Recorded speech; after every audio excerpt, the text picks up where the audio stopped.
Good afternoon, everyone, and welcome to another edition of TRD Talks Live. On Fridays, I like to sit with my newsroom, or some of them, and talk about some of the stories that they worked on for the last week. And it's hard to imagine that after COVID, we could sort of experience any sort of what we experienced in the last week. So needless to say, it was a very busy news week for us. And, you know, when the whole thing happened with the protests and the whole thing happened with all the unrest across the country, a lot of my own staff came to me and said, what are we going to do about what's happening across the country? And my response to the team was that, you know, we're in a very unique position. We get to have a voice. We get to share other people's voice. And that's the most important thing that we can do. And that's what we did. This week we went and talked to a lot of the leaders in the industry. We talked to people on the ground. We talked to the store owners. And to find out what we can do, what happened, how it happened, and what we can do to solve it in the future. And I think a lot of the stories that we worked on and a lot of the stories that we're going to continue to work on will sort of provide those answers and solutions. The first story I'd like to go over with, but before I go to the stories, I also want to mention that our social media director, Anuja, asked me to ask everyone to please subscribe to our YouTube channel. So in the past, I've always asked you to subscribe to The Real Deal. Luckily, the YouTube channel, it doesn't cost anything. So you can go there and follow us on YouTube and be a subscriber at zero cost. And you're also welcome to subscribe to The Real Deal as well, so that we can continue to do the good work that we do. The first story I want to go over is with Sylvia, who did the story about the unrest in New York City. Sylvia, tell us about the story. I saw the pictures from your story. They were heartbreaking. They reminded me of seeing these documentaries about New York City in the 1970s and seeing books about New York City in the 1950s during the Troubles then. And I never thought in the 20 years that I was in New York City, I would ever see those images in person, you know, like walking down the street and seeing stores broken into and seeing all the craziness that happened in the last week. How was it for you, and how was this? Tell us about the story.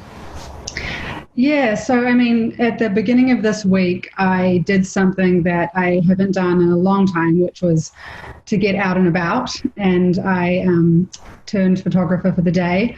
I thought it was important to go and see what Soho looked like, because this was after a night of unrest and looting in the area, and Soho as we know it was completely transformed. So all these iconic luxury stores on Monday morning were being boarded up. You were seeing windows shattered. You could sort of peer inside those windows and see merchandise strewn across the floor. Some stores were packing inventory into trucks. Obviously, they were preparing for more looting and sort of fortifying their businesses in anticipation of that. So it was completely... So the stores were able, because I happened to be in Soho on Saturday night for dinner. And, I heard the breaking of the glass and stuff, and I just couldn't believe it. I thought it was just an incident that happened. I come downstairs and I see that it's pretty much all over Green Street, all over Mercer Street, down Prince Street. And I couldn't believe it. It seemed like the apocalypse that happened, and it was mind-blowing to see. And so by Monday, the stores were trying to sort of fortify, as you said, and to take all the inventory that was left out of Soho or out of their stores. Right. Well, some of them had already boarded up at the beginning of the pandemic, so they'd been They were ripping those boards off fairly easily, it seemed. Right, and you could see some stores were kind of trying to reinforce what was already there and might have been torn at. So I think stores that maybe had been boarded up were doubling up on that effort, and others that maybe hadn't were thinking now's the time because they'd sustained all this damage. And I think it's unfortunate too, because from what has been reported, the looting came from a sort of fringe element, and the protesting itself was largely peaceful. And of course, the sort of underscoring of those protests was a really important message. And I think it's a shame that the looting has happened, because it's distracted from this quite important moment. 100%. I agree with you on that. And, it's funny, I was talking to a landlord earlier who has a lot of retail stores, and he was saying that, for him, he has glass insurance because he gets it because he has most of Fifth Avenue, so it made sense for him. And retail glass is extremely expensive, and a lot of retailers don't have glass insurance, and they have to replace that stuff. And you're talking about $10,000-$15,000 per panel. So you can imagine if you have a sort of regular store, it just to replace a panel, if you don't have insurance, so you're talking about a significant amount. And another thing that happened that you sort of heard people talking about was that, a lot of retailers didn't have insurance for a pandemic. So the insurance companies sort of took those, clauses out of their insurance because after MERS, so after 2009, they moved those clauses out. But a lot of people were talking that they are sort of insured for looting or for theft. So is that a thing? Are like retailers sort of, a lot of their stagnant inventory was, lifted off, and that could be insured possibly? Well, I think that's a great question, and I'm not sure that I can completely answer it. I mean, I think it would really depend on the nature of the business. And I know that after this, I'm sure a lot of people will be reconsidering their insurance plans, but I couldn't really speak to who's covered and who's not. But I'm sure the major retailers would probably be okay in that area. But of course, I mean, there's complications to getting these repairs done during a pandemic, and insurance claims would be, I'm sure, backlogged also because of what's going on. The whole economy, everything's in flux. I can't imagine it's manageable. I mean, even if you wanted to replace all this glass, even if you had the money and resources to fix all these stores for next week or for 2 weeks from now, I can't imagine it's doable, unfortunately. Well, keep up the good work. Thank you for that great article, and I look forward to reading the next one. The next story, this same kind of a story, but in Los Angeles, from our man Matt Blake, who outside of this, he broke a great piece on Simon Malls, but he did another piece about what happened in LA and how in the past the riots were always sort of in the disenfranchised neighborhoods, but with this riot, with these protests and the riots, they actually came west of La Brea, which is a thing in Los Angeles. Matt, tell us about what you saw and about the story that you did. Yeah, thanks, Amir. So basically, I mean, LA is no stranger to racially charged riots, obviously. The major riots in our recent history, the Watts riots in 65, the LA riots in 92, they really, as you say, they targeted basically East LA and South LA. The destruction in 92 of the LA riots was like Koreatown, Watts, Compton. What we saw the last few days, as you said, was west of La Brea. And that's kind of a demarcation of where Los Angeles gets more affluent. It gets wider. It's a majority Latino community, but it's the demographics are much different once you get west of there. And so right west of La Brea is the Grove, Rick Caruso's big outdoor mall, and that was destroyed a lot. People broke into the Apple store there, the Nordstrom rack there. And then farther west of that, you have, of course, Rodeo Drive in Beverly Hills, which is in, countless movies and sort of a sign of kind of wealth and glamour in Los Angeles. That was hit fairly hard. And then the area maybe hit the hardest is the Santa Monica area, which is the most kind of populous beach area where like the Santa Monica pier is and stuff. So It was a totally different areas hurt this time than 92. Well, it's a shame because especially in Melrose, a lot of those stores, there is some sort of hope for the Apples of the world and the Nordstrom racks of the world. But a lot of stores on Melrose and some of the other neighborhoods you mentioned, a lot of them are local people. Like they're mom and pop shops. We call them mom and pop shops, but whatever. It's a young guy or a woman who owns it. But and it's terrible that that's happened to those guys, because I feel like it's going to take a much longer time for those folks to bounce back than the Rick Carusos of the world. Sure. Yeah, for sure. I mean, a lot of those folks were already hurting a lot. You have a row of mom and pop stores, as you say, on Melrose Avenue, just north of the Grove.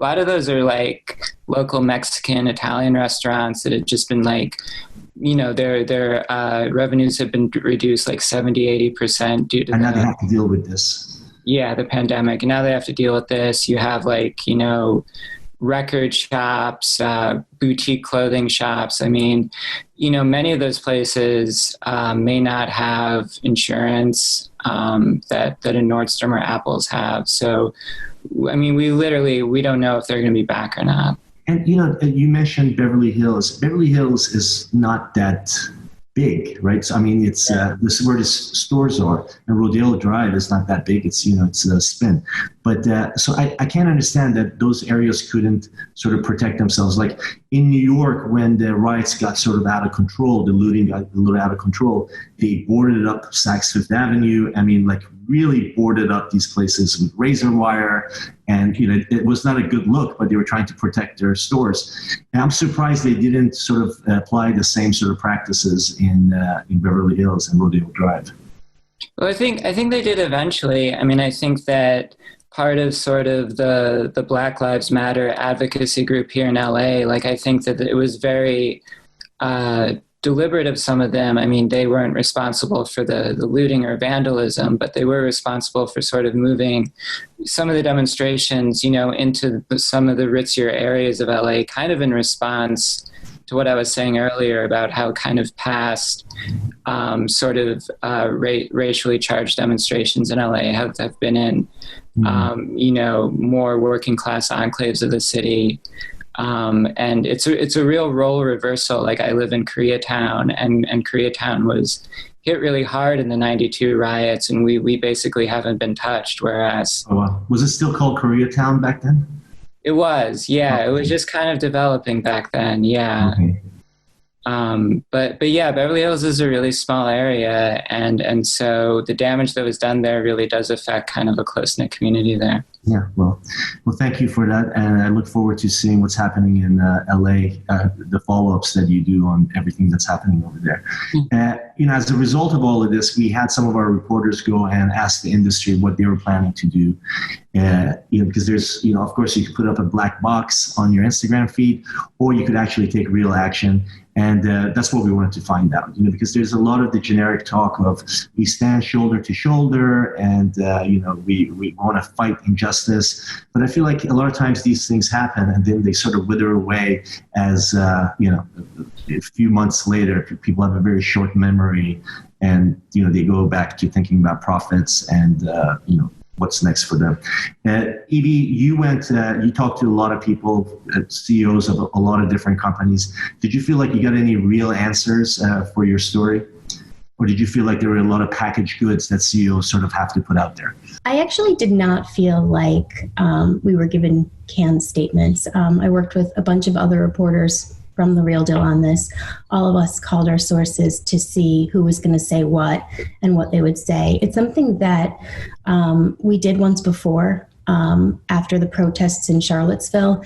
And what was interesting for us this time was to see kind of the difference. Back then, it was a matter of finding, the handful of executives who were speaking out. This time, almost everyone did. And when we were kind of parsing through the comments and parsing through what they said, the focus was on action. Now, that could just be words, right? But I think it was pretty telling that the head of REBNY here in New York, Jim Whalen, he said, this is not lip service. We don't want to do something that's just gonna, this isn't all about fluff.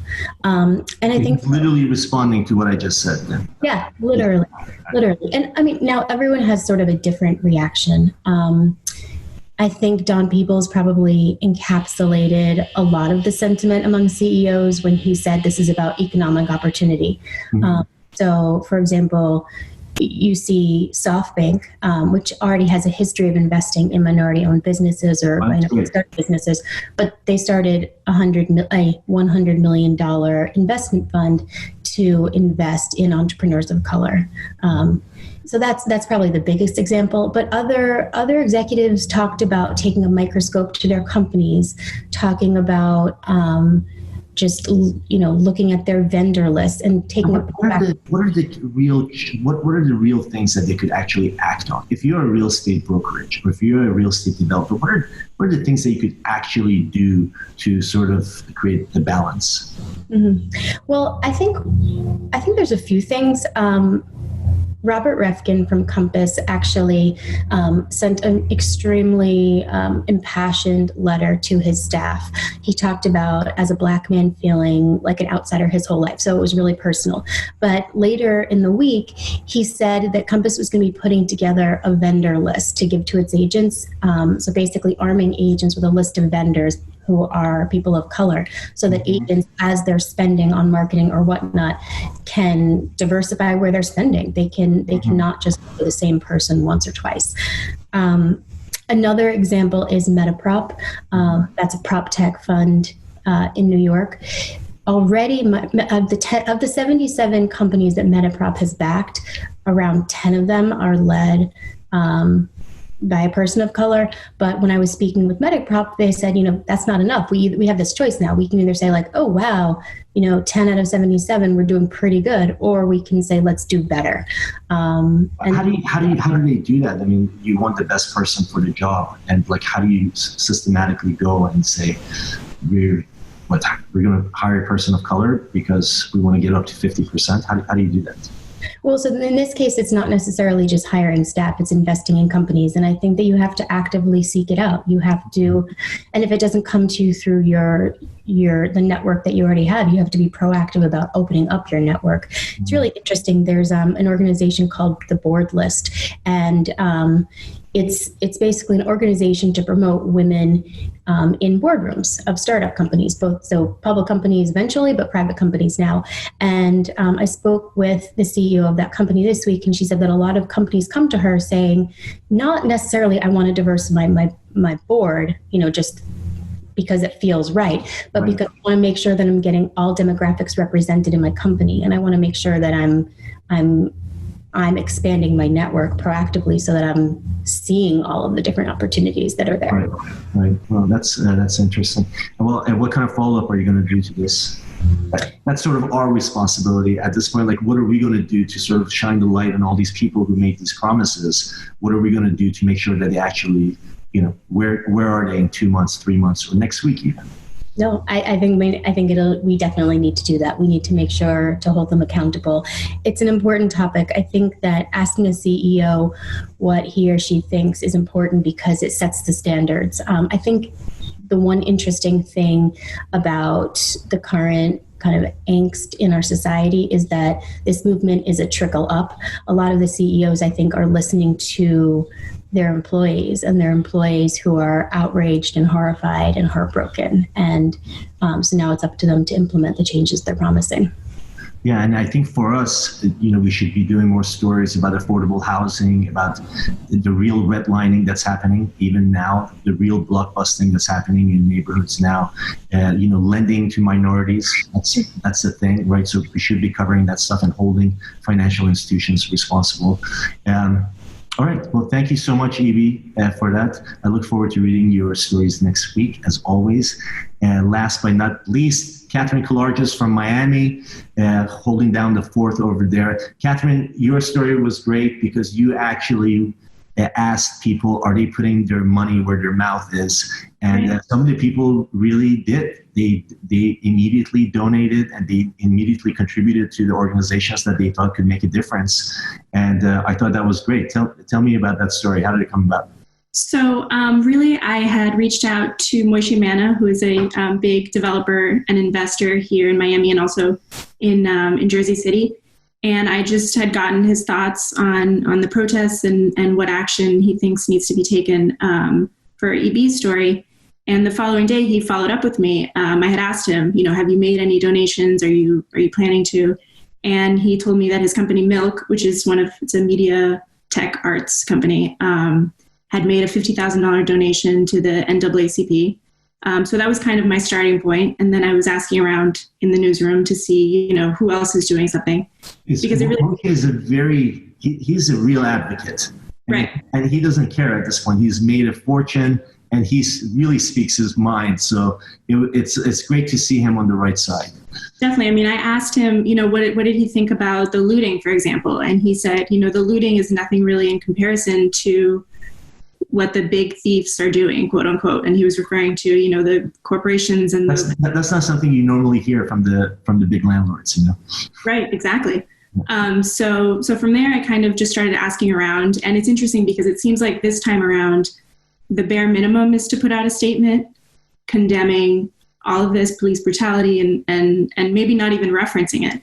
But you're starting to see, like EB mentioned, like you're starting to see companies make, financial contributions. So Compass started a fundraising campaign. I think the goal is 15,000. They raised a little over 7,000 to go toward the NAACP and the Equal Justice Initiative. And the Wing donated like 200,000, right? The Wing, the Wing donated $100,000. $100,000. Yeah, $100,000, which was the biggest in your story. Yeah, I think it says 200,000. Oh, then I need to double check. I'll double check. And then the other examples were obviously what it's not a donation, but what EB mentioned about SoftBank. The $100 million fund is huge. And WeWork, which is backed by SoftBank, is directing $2 million in business grants toward Black-owned members, WeWork members. Oh, wow. So it's not in the form of like, here's a couple months free rent. Like, it's actually something that will help them with their businesses. So those were the biggest examples, I would say. I mean, there were still some companies that, haven't done anything. I reached out and we just haven't heard back. So maybe they're working on something, maybe not, but it's hard to react with all the chaos. It's hard to react, as fast, especially as a company. And the bigger the company, the harder it is. But sometimes I do see big companies immediately snap to their executives are like very vocal about, about the situation. So I saw a lot of that in the last week, which was very encouraging. That was very nice to see. Well, I look forward to seeing your stories next week. Thank you so much. Thanks for having me. All of our several hundred, 328 people who are watching, I want to thank you guys. And, please subscribe to our YouTube channel. And if you have any ideas on the sort of stories and people that we should be covering, please, send in your tips and let us know where we should put our focus. Thank you so much. Thanks, everyone. And have a great weekend.